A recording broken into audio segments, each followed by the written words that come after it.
Voilà, gloire à Jésus. Alors aujourd'hui, j'aimerais beaucoup rebondir sur ce que notre sœur Brigitte, notre pasteur Brigitte, maman Brigitte a préparé et présenté le samedi. C'était vraiment extraordinaire. C'est important de comprendre que quand on est chrétien, nous ne vivons pas les choses juste pour les vivre. Nous ne traversons pas certaines situations pour les traverser. Notre affaire est différente. Ma vie est différente. Mon affaire, faut commencer à te voir différente et particulière. Faut commencer à te voir dans une autre position. Arrête de te juger toi-même comme tout le monde. Arrête de te limiter à la foule. Toi-même, tu te limites comme une personne de foule. Mais ce soir, je suis venue te dire, tu n'es pas une personne de foule. Tu es quelqu'un de particulier. Et les choses que toi tu vis, tu ne les vis pas pour rien. C'est pour ça même que quand nous traversons l'adversité, nous vivons des situations compliquées et complexes. C'est important de savoir dans quelle posture on se tient. C'est important de savoir comment négocier cette affaire avec Dieu. C'est important de savoir comment aller chercher la victoire. C'est important de savoir, tu dois être en alerte en tout temps. Tu dois être attentive en tout temps. Tu dois avoir les yeux ouverts en tout temps, les oreilles aiguisées en tout temps. C'est-à-dire que tu dois être attentionné aux petits détails. C'est dans les détails que le diable aime se cacher. Tu dois être attentive aux petits détails parce que laisse-moi te dire, c'est un petit feu comme ça qui peut embraser une forêt. Tu dois être attentive à toutes choses. Et moi, souvent, j'aime dire que je juge de toutes choses spirituellement. Moi-même, moustique qui pique mon enfant, là, je dois savoir pourquoi moustique a piqué l'enfant. C'est-à-dire, tu dois arriver à un niveau où tout ce qui se passe dans ta vie, tu dois juger de ces choses spirituellement. Tout ce qui arrive dans ta vie, tu dois considérer ces choses spirituellement parce que Dieu a un but. Les choses n'arrivent pas pour rien. Et oublie pas, Dieu a un plan qu'il a fait pour toi depuis le sein de ta mère. Mais il y a une chose qu'il faut que tu saches. Depuis que Dieu a posé ce plan dans ton cœur, depuis que Dieu a planifié, écrit ta vie, depuis le jour que tu es né, le combat a commencé. Je vais aller même plus loin.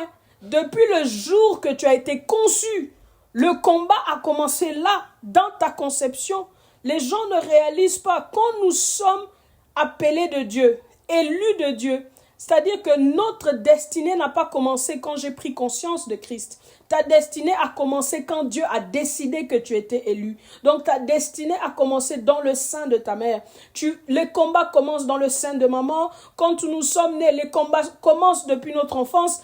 Vous devez vous asseoir, prendre le temps de réfléchir à votre parcours. Vous vous rendrez compte que votre parcours est particulier. Vous vous rendrez compte que votre parcours ne ressemble pas aux autres. Vous vous rendrez compte que dans une famille de 5, de 6, de 7, de 3, vous avez quelque chose en particulier qui n'est pas comparable. Vous allez vous rendre compte de cela. Je vous dis, c'est pas aléatoire ce que je suis en train de dire. Vous allez vous rendre compte de toujours, il y a quelque chose que Dieu a commencé à tailler dans votre vie depuis le sein de votre mère. Mais aujourd'hui, je voulais qu'on partage l'histoire de Anne ensemble. Je voulais qu'on aille voir dans l'histoire de Anne, qu'est-ce qui a fait la clé de l'exaucement dans la vie de Anne. Il y a un élément important dans l'histoire de Anne qui a apporté l'exaucement dans ses pleurs, dans ses cris, dans son agonie, dans sa tristesse, dans son malheur. Il y a quelque chose qui s'est passé, qui a transformé la vie de Anne. Mais surtout, il y a quelque chose qui s'est passé qui a bougé le ciel. Il y a quelque chose qui a réussi à émouver Dieu, à faire changer d'idée à Dieu, à changer la position de Dieu. C'est-à-dire que ce Dieu-là qui avait déjà fait un plan, qui avait déjà décidé quelque chose, il a accepté d'emmener faveur. Il a accepté d'ouvrir une nouvelle porte. Il a accepté de faire descendre l'exaucement dans la vie de Anne. Alors j'espère qu'on est patiente aujourd'hui, parce que si tu ne lis pas ta Bible, c'est aujourd'hui que tu vas lire tous les versets de 1 Samuel là, parce que je vais le lire, je vais même pas sauter. On va apprendre cette histoire, donc je lis rapidement parce que vous savez que nous avons seulement 1 heure et il faut qu'on ait le temps de prier. La Bible me dit dans 1 Samuel 1, un homme nommé Alcana vivait à Ramathaïm Tsophim, dans la région montagneuse d'Éphraïm. Il était fils de Jéroham et fils d'Éliou, de la famille de Tohu, descendant de Tsoup et d'Éphraïmites. Il avait épousé 2 femmes, l'une s'appelait Anne et l'autre Pénina. Pénina avait des enfants, mais Anne n'en avait pas. Chaque année, Elkana se rendait dans sa ville de Silo pour y adorer l'Éternel, le Seigneur des armées célestes, et pour lui offrir des sacrifices. Les 2 fils d'Élie, Éphronie et Phinehas, y officiaient comme prêtres de l'Éternel. Le jour où Elkana offrait ses sacrifices, il attribuait des parts de viande à ses femmes, Pénina et à tous ses enfants. Il donnait double part à Anna parce qu'il aimait beaucoup, bien que le Seigneur l'ait empêché d'avoir des enfants. Je veux que vous vous souvenez qu'au verset 5, la Bible dit « Bien que le Seigneur l'ait empêché d'avoir des enfants ». Je suis rendu au verset 6. Sa rivale ne cessait de la vexer pour l'hériter contre Dieu de ce qu'il avait rendu stérile. C'est Dieu qui a rendu Anne stérile. Cela se reproduisait chaque année. Toutes les fois qu'Anna se rendait au sanctuaire de l'Éternel, Pénina l'exaspérait. Alors Anne pleurait et restait sans manger. Elkana lui demandait « Mais Anne, pourquoi pleures-tu? Pourquoi restes-tu sans manger? Pourquoi es-tu si malheureuse? Est-ce que je ne vaux pas pour toi plus que 10 enfants ?» Cette fois-ci, au verset 9, après qu'on eut mangé et bu à Siloé, Anne se leva et se rendit au sanctuaire de l'Éternel. Le prêtre Élie y était assis sur son siège près de la porte. Très affligée, Anna priait. L'Éternel pleura en chaudes larmes. Alors, elle fit un vœu suivant. L'Éternel Seigneur des armées célestes, si tu veux bien considérer la misère de ta servante, et si tu interviens en ma faveur, si tu ne délaisses pas tes servantes, et si tu me donnes un fils, alors je te le consacrerai pour toute sa vie. Ses cheveux et sa barbe ne seront jamais coupés. Comme elle priait longuement devant l'Éternel, Élie observait le mouvement de ses lèvres. Anna priait intérieurement, ses lèvres bougeaient, mais on n'entendait pas sa voix. Élie pensa qu'elle était ivre. Et il l'interpella. Combien de temps encore veux-tu étaler ton ivresse ici? Va cuver ton vin ailleurs. Anna lui répondit, non, mon Seigneur, je ne suis pas ivre. Je n'ai bu ni vin ni boisson alcoolisée. Mais je suis très malheureuse et j'ai penché mon cœur devant l'Éternel. Ne me juge pas mal et ne me considère pas comme une femme perverse. Si j'ai prié aussi longtemps, c'est parce que mon cœur débordait de chagrin et de douleur. Dans ce cas, lui dit Élie, va en paix et que le Dieu d'Israël exauce la requête que tu lui as adressée. Anne répondit, je me recommande à ta bienveillance. Puis elle s'en alla, se retourna, en son visage fut différent. Se restaura et son visage fut différent. Le lendemain matin, Elkana et sa famille se prosternèrent devant l'Éternel, puis ils rentrèrent chez eux à Rama. Elkana s'unit à Anne, sa femme, et l'Éternel intervint en sa faveur. Elle fut enceinte et au terme de sa grossesse, elle mit au monde un garçon qu'elle aura donné le nom de Samuel. Dieu a répondu, car elle dit, je l'ai demandé à l'Éternel. Verset 21, l'année suivante, Elkana se rendit de nouveau à Silo avec sa famille pour offrir à l'Éternel les sacrifices annuels et pour accomplir le vœu qu'il avait fait. Mais Anne ne l'accompagna pas. Elle dit en effet à son mari, j'attends que l'enfant soit sevré. Alors je l'emmènerai à Silo pour le présenter à l'Éternel et il restera là-bas pour toujours. Son mari lui dit, fais comme tu le juges bon et attends de l'avoir sévré. Que la promesse de l'Éternel se réalise. Anne resta donc à la maison pour allaiter son bébé jusqu'à ce qu'il soit sevré. En ce moment-là, elle l'emmena avec elle au sanctuaire de l'Éternel à Silo. En apportant un taureau de 3 ans, 10 kilogrammes de farine et un outre de vin, le garçon était encore tout jeune. Ils offrirent le taureau en sacrifice et présentèrent l'enfant à Élie. Excuse-moi, mon Seigneur, aussi vrai que tu vis, mon Seigneur, je suis cette femme qui se tenait près de toi ici même pour prier l'Éternel. C'était pour obtenir cet enfant que je priais. Et l'Éternel m'a accordé ce que je lui ai demandé. À mon tour, je veux le consacrer à l'Éternel pour toute sa vie et il lui sera consacré. Là-dessus, ils se prosternèrent là devant l'Éternel. Amen, amen, amen. Je sais que c'était long, mais on va partager quelque chose d'extraordinaire aujourd'hui parce que cette histoire, c'est l'histoire même de la vie chrétienne de toute personne. Cette histoire, c'est l'histoire qui va venir à tous les termes ressembler à toute la vie chrétienne de chaque personne qui a le Seigneur et Sauveur. Au verset 2, la Bible dit, Elkana a épousé 2 femmes. L'une s'appelait Anne, l'autre s'appelait Pénina. Pénina avait des enfants, mais Anne n'en avait pas. Chaque année, elle se rendait au temple à sa ville, elle allait pleurer, c'est-à-dire que Anne était la personne là qui était humiliée dans sa vie. Anne était la personne là qu'on peut même dire il lui manquait quelque chose. C'était la personne qui se sentait réduite devant tout le monde. C'est-à-dire bien que belle, bien que femme, bien que mariée, bien que dans une position que les gens peuvent chercher à avoir. Mais il manquait quelque chose à Anne. Il manquait quelque chose pour combler le bonheur de Anne. Vous savez, dans la vie, les gens peuvent souvent nous réduire seulement à cette petite chose qui nous manque dans la vie. C'est exactement ce que faisait Pénina. Pénina avait choisi de réduire Anne à ce qui la limitait dans la vie.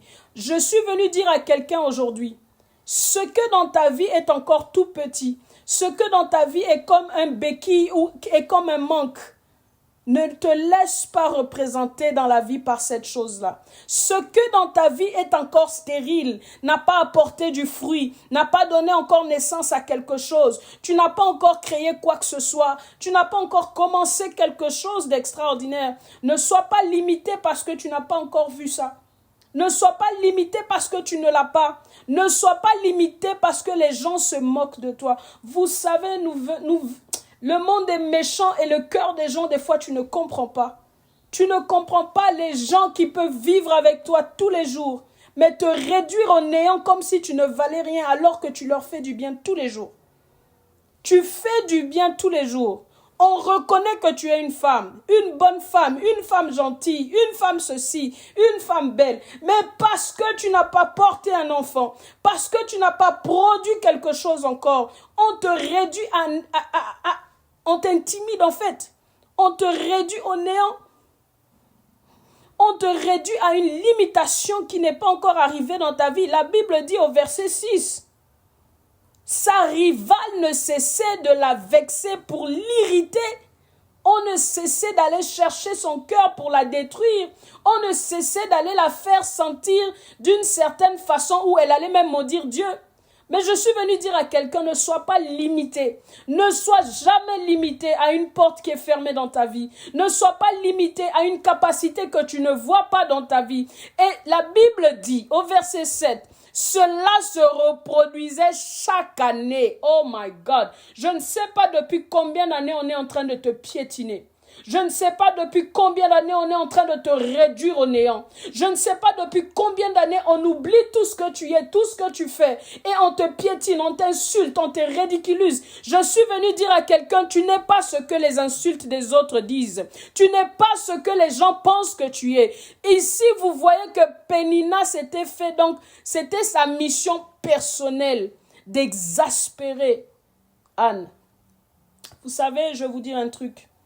Derrière tout le mal qu'on peut te faire, derrière toute l'irritation que les gens peuvent essayer de te vexer, les gens peuvent essayer de t'exaspérer, les gens peuvent essayer de te sortir de la maîtrise de soi, les gens peuvent essayer de t'emmener à un état de colère, les gens peuvent essayer de te faire parler pour que tu pèches, pour que tu insultes, pour que ça devienne ta faute. Les gens peuvent... Laisse-moi te dire une chose. Se taire et fermer sa bouche va te sauver la vie. C'est pas facile, mais se taire va te sauver la vie. Va te sauver la vie. Parce que sachez-le, j'ai bien dit, c'est Dieu qui a rendu Anne stérile. Les limitations, certaines limitations dans notre vie, c'est Dieu qui les limitait. Vous savez, avant de me marier, Dieu m'a dit une chose. Dieu m'a dit une chose qui m'a beaucoup choquée. Je vous dis, Dieu m'a dit quelque chose qui m'a choquée. Alors, je m'apprêtais à me marier. L'Éternel des armées me dit, tu vois comment tu es là, que tu n'aimes pas les garçons là, c'est moi qui ai fait ça. C'est moi qui ai fait que quand même tu vois un garçon nu, ça te fait rien. C'est moi qui ai fait que tu ne désires même pas les garçons. Parce que je voulais te préserver. Parce que je voulais te garder de toute la folie que tu aurais pu faire dans ta jeunesse. C'est moi. Dieu me dit, c'est lui qui a fait ça. Et il me dit, maintenant j'ouvre ton cœur que pour ton mari. C'est fort. C'est-à-dire que combien de fois on s'est moqué de moi? Combien de fois on m'a dit ceci, on m'a pointé du doigt? Combien de fois on me disait, mais celle-là se marie en retard. Les gens ne pouvaient pas comprendre le combat que moi j'avais à l'intérieur de moi. Les gens ne pouvaient pas comprendre dans quel état j'avais. Ça ne me tentait pas. Mais Dieu, lui, est venu me le dire. Bien, je vous dis, à 1 semaine de mon mariage. Parce que c'est Dieu qui m'a demandé de prier pour cette opération-là. Parce que pour moi, là, c'était vraiment une transaction. Je me disais, non, ça ne me tente pas, je pas... Mais Dieu m'a dit, prie pour ça, pour que je puisse mettre ma main et ma faveur dedans. J'ai prié, Dieu a fait un miracle extraordinaire. Mais il est venu me dire, c'est moi qui t'avais fermé le cœur. C'est moi qui t'avais fermé les yeux. C'est moi qui avais coupé ce désir envers les hommes. Parce que moi, l'Éternel des armées, je voulais te préserver. Je vais dire à quelqu'un, Anne, la Bible me dit, c'est Anne Dieu avait rendu Anne stérile. Vous savez, même ta timidité, même ta retenue, des fois, il faut te dire, Dieu sait pourquoi il a mis ces choses-là dans ta vie. C'est peut-être pour te sauver la vie.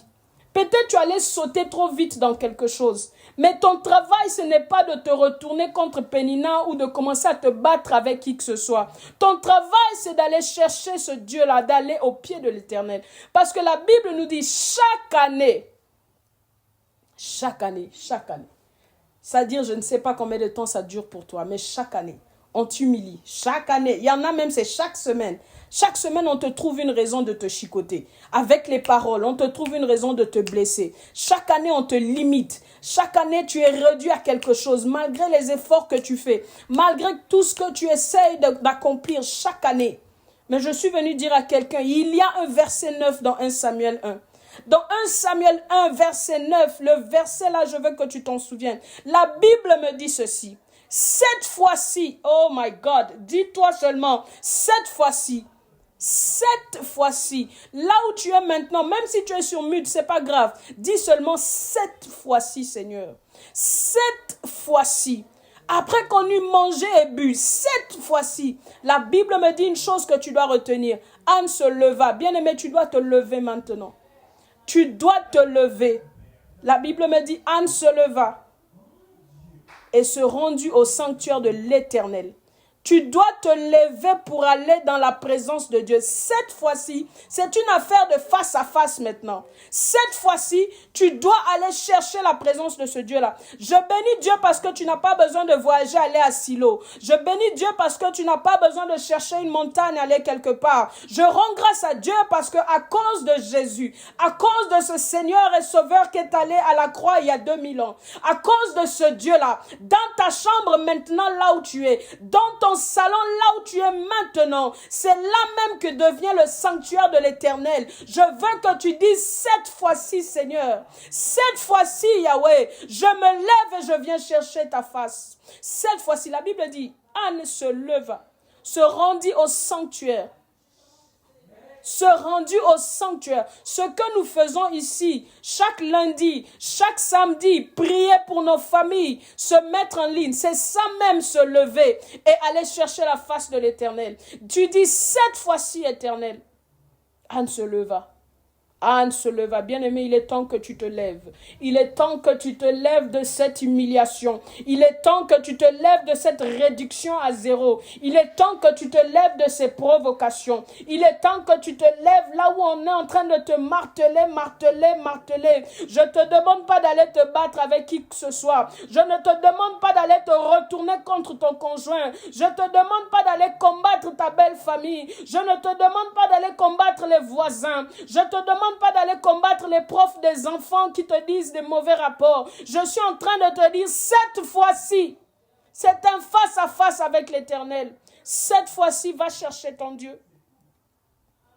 La Bible me dit au verset 10, très affligée. Oh Seigneur, vous savez, il y a une expression qui dit, le cœur de la femme, c'est comme une marmite. En lingala, on dit le cœur de la femme, sanduku, sanduku. J'imagine que sanduku, c'est une marmite. Ou si c'est autre chose, mais peu importe. Mais le cœur de la femme est comme une marmite profonde. Il y a tellement de choses dedans. Il y a tellement de larmes dedans. Il y a tellement d'amertume dedans. Il y a tellement d'affliction dedans. Il y a tellement d'humiliation dedans. Il y a tellement d'exaspération dedans. Il y a tellement de larmes dedans. La Bible me dit, très affligée, Anne pria l'Éternel en pleurant à chaudes larmes. Bien-aimé, ne donne pas tes larmes à Pénina. Ne donne pas tes larmes à Alcana. Ne donne pas tes larmes aux voisins. Ils peuvent rien pour toi. Ils peuvent rien pour toi. Mais l'Éternel des armées, le Dieu Tout-Puissant, c'est lui qui a besoin de te voir et de savoir qu'est-ce qui se passe. Amen. C'est lui qui a besoin de t'écouter. Ne perds pas ton temps à aller pleurer chez le voisin. Ne perds pas ton temps à dire aujourd'hui j'ai envie d'étrangler mon mari. Ne perds pas ton temps, j'ai dit ne perds pas ton temps. Tu es en train de détruire ton couple pour rien. C'est un combat. Va à genoux. Quand ça ne va pas, affligé. J'ai bien dit affligé, donc dépassé.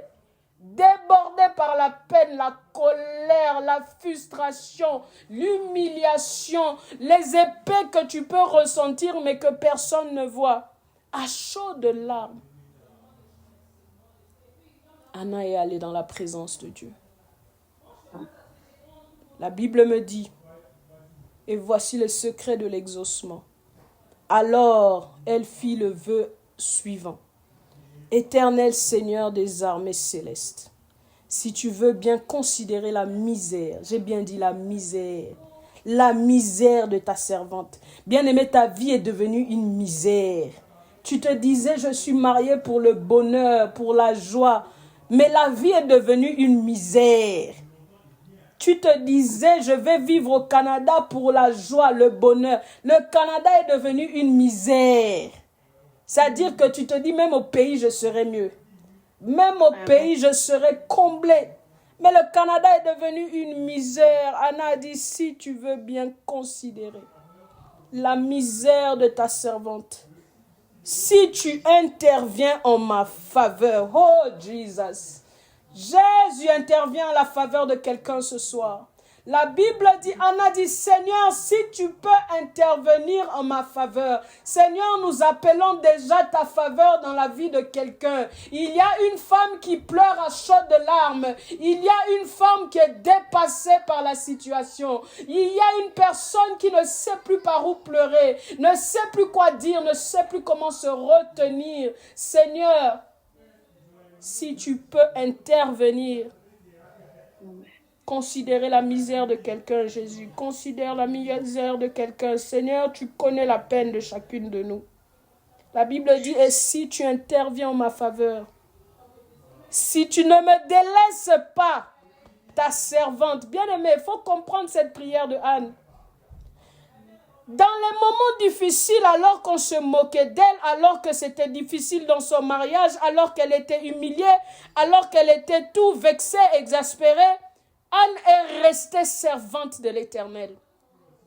Chaque année, elle allait à Silo. Chaque année, la Bible répète, ça se répétait chaque année. Ça veut dire chaque année, elle allait à Silo. Chaque année, elle allait chercher son Dieu. Chaque année, elle priait quand même. Chaque année, elle continuait à faire ses offrandes. Chaque année, elle continuait à faire ce qu'elle doit faire en tant que femme chrétienne. Chaque année, elle continuait. Mais la différence de cette année, c'est le cette fois-ci. Le cette fois-ci, elle dit, je ne veux pas aller à l'église pour aller. Je ne veux pas me connecter pour me connecter. Je ne veux pas faire ce Zoom pour seulement faire ce Zoom. Mais dans ce Zoom éternel, je veux te rencontrer. Dans ce Zoom, je veux sentir ta présence. Seigneur, cette fois-ci, la différence, la Bible dit, si tu ne délaisses pas ta servante. C'est-à-dire, si elle dit ta servante, c'est qu'elle était servante continuellement. Bien-aimé, ton service à l'Éternel va te sauver. Ton service à l'Éternel va venir emmener la faveur dans ta vie.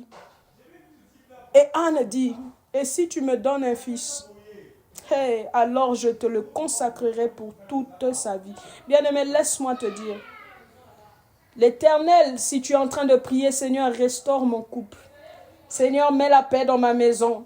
Seigneur, délivre mes enfants. Seigneur, fais ceci, fais cela. Bien-aimé, pourquoi Dieu va le faire? Quel est l'intérêt de Dieu là-dedans? Qu'est-ce que Dieu bénéficie que ton couple soit en paix? Qu'est-ce que Dieu bénéficie de toi? Tu reçois la délivrance. Qu'est-ce que Dieu a? Qu'est-ce que Dieu a que toi, tu sois, qu'on te sorte de la honte? Qu'est-ce que Dieu a? Voilà le secret. Anne dit à Dieu, si tu me donnes un fils, alors je te le consacrerai pour toute sa vie. Je ne sais pas dans quel domaine de ta vie tu es en train d'attendre après l'Éternel. Il est temps que tu changes ta prière. Il est temps de dire, Seigneur, si tu restaures ma maison, moi et ma maison, nous servirons l'Éternel. Cette maison t'appartiendra. Il est temps de dire, Seigneur, si tu restaures mes finances vont t'appartenir. Il est temps de commencer à comprendre que ce que Dieu fait dans ta vie comme délivrance, comme guérison, comme restauration, c'est pas pour ton bon plaisir, pour que tu ailles taper la poitrine que Dieu a fait. Non, c'est parce que Dieu veut t'utiliser. C'est parce que Dieu veut utiliser cette chose-là. C'est parce que Dieu veut utiliser Samuel. C'est parce que Samuel ne t'appartient pas. Pourquoi tu cries, Seigneur, délivre ma maison, délivre mon mari, pour être fier que ton mari est parfait? Non. Commence à dire à Dieu, Seigneur, interviens dans ma maison. Parce que ma maison, moi et ma maison, nous voulons te servir. Parce que je te consacrerai cette maison. Commence à dire, change ta prière de dimension. Parce que c'est seulement lorsque tu auras changé la dimension de ta prière que Dieu va trouver son compte. Parce que, oublie pas, c'est Dieu qui a rendu Anne stérile. C'est Dieu qui a rendu Anne stérile. Dieu ne voyait pas pourquoi lui donner un enfant. Dieu ne gagnait pas en lui donnant un enfant. Dieu ne voyait pas l'utilité de lui donner un enfant. Vous savez, je vous ai dit, quand nous sommes chrétiens, nous ne vivons pas la vie de la même façon. Du même sein, je parle maintenant d'Alcana, du même sein d'Alcana, Alcana avait déjà des enfants. Mais ça ne comptait pas devant Dieu. Dieu voulait que Alcana donne des enfants à Anne pour qu'un prophète lui soit né. Pour qu'un prophète lui soit né. Regardez la naissance d'un prophète. Il y a eu l'humiliation. Il y a eu l'écrasement. Il y a eu donc des pleurs. Il y a eu tellement de choses. Il y a eu toute une misère pour emmener à l'existence un Samuel. Pour emmener à l'existence un Samuel. Bien-aimé, laisse-moi te dire une chose. Laisse-moi te dire une chose. Afin que le Samuel de ta vie arrive, tu as besoin de comprendre que tu traverses cette situation-là pour que Dieu emmène une solution. Tu traverses cette situation-là pour que Dieu trouve son compte. Tu traverses cette solution-là pour que Dieu trouve son compte. Il est temps que tu commences à prier, Seigneur, délivre mon mari afin que moi et mon mari puissions te servir. Seigneur, délivre ma maison afin que moi et ma maison, nous puissions te servir. C'est-à-dire, va chercher le compte de l'Éternel. Parce que la Bible me dit, cherchez premièrement le royaume des cieux et sa justice. Est-ce qu'il y a la justice du royaume des cieux dans tes désirs? Est-ce qu'il y a la justice du royaume des cieux dans tes prières? Est-ce qu'il y a la justice du royaume des cieux dans tes requêtes? Est-ce qu'il y a la justice du royaume des cieux? Quand tu pleures, va chercher comment ces pleurs peuvent rendre gloire à Dieu. Va chercher. Anne a compris, elle a dit, je ne peux pas avoir un enfant pour avoir un enfant. Je ne peux pas avoir un enfant pour seulement être appelée mère. Je ne peux pas avoir un enfant pour faire plaisir à Alcana. Je ne peux pas avoir un enfant pour rivaliser avec Pénina. Je ne peux pas avoir un enfant pour retourner vers Pénina pour dire, moi aussi, tu as vu, j'ai eu un enfant. Non, je ne suis pas dans ça. Ça, c'est le combat des mortels. Moi, je suis immortel. Mon combat n'a rien à voir. Mon combat, c'est pour donner naissance à Samuel. Un prophète attendu, un prophète désiré, un prophète directement du ciel. La réponse et la faveur de Dieu ne vient que là où la chose revient à Dieu. Anne a dit, si tu me donnes un fils, je te le consacrerai pour toute sa vie. Je ne sais pas qu'est-ce que tu es en train de traverser. Il est temps que tu reconsacres quelque chose à Dieu. Il est temps que tu commences à faire cette prière de reconsacrer quelque chose à Dieu. Il est temps de redonner à Dieu ce qui lui revient. Il est temps de redonner à Dieu ce qui lui revient. La Bible me dit, au verset 20, Anne fut enceinte. Au terme de sa grossesse, elle mit au monde un garçon auquel elle donna le nom de Samuel. Samuel qui veut dire Dieu a entendu. Aujourd'hui, Dieu veut entendre quelqu'un. Aujourd'hui, Dieu veut t'entendre. Aujourd'hui, je dis à quelqu'un, il y a un Samuel qui s'apprête à être libéré sur ta vie. Dieu veut t'entendre. Il y a un Samuel qui s'apprête à être libéré sur ton ministère, mais Dieu veut t'entendre, afin que toi aussi tu dises Dieu a entendu. Il y a une porte qui s'apprête à être ouverte dans ta vie, afin que tu puisses déclarer Dieu a entendu. Laissez-moi vous dire une chose. À chaque fois que Anna, on va lui poser une question sur son fils, elle va devoir parler de Dieu. Elle ne pourra pas parler de Samuel sans parler de Dieu. À chaque fois, Samuel, on va à peine lui demander comment tu t'appelles. Il va répondre, Dieu a entendu. C'est comme ça que Dieu se retrouve, le royaume des cieux avance. Parce que dans la restauration, dans l'exaucement, dans l'accomplissement, il y a premièrement le nom de Dieu qui est glorifié. Il y a premièrement Dieu qui se retrouve. Ton couple est restauré. Tu te mets à témoigner. Voici ce que j'ai vécu. Voici ce que nous étions. Un couple brisé, déchiré, qui n'allait nulle part. Un couple qui ne s'entendait même pas. Mais voici en criant à l'Éternel des armées. Voici ce qu'il a fait. Le Dieu de nos cris, il est capable de restaurer vos couples. C'est là Dieu va se retrouver. Parce que là, tu viens donner l'espérance à d'autres au nom de Jésus-Christ. Laisse-moi te demander, tu pleures, mais comment Dieu se retrouve dans tes larmes? Comment il peut trouver son intérêt? Comment peut-il trouver son intérêt? Bien-aimé, ne cherche pas la délivrance juste pour chercher. Mais il faut que Dieu t'ait entendu. Il faut que Dieu s'y retrouve. Il faut qu'un Samuel se manifeste dans ta situation. Je veux qu'on puisse élever nos voix maintenant. Nous allons prier. Je veux qu'on prenne le temps qui nous reste. Il ne reste pas beaucoup de temps. On va prier ensemble parce qu'une femme doit dire cette fois-ci. Une femme doit dire à Dieu cette fois-ci. Dis à l'Éternel des armées cette fois-ci, papa.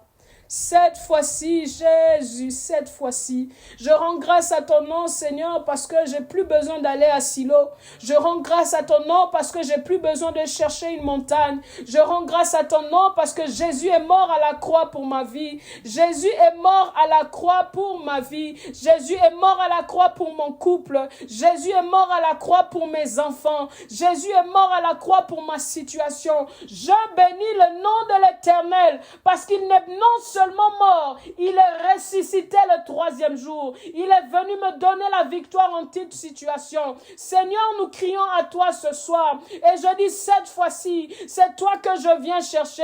C'est toi que je viens chercher pour ma situation. Je viens implorer ta grâce. Je viens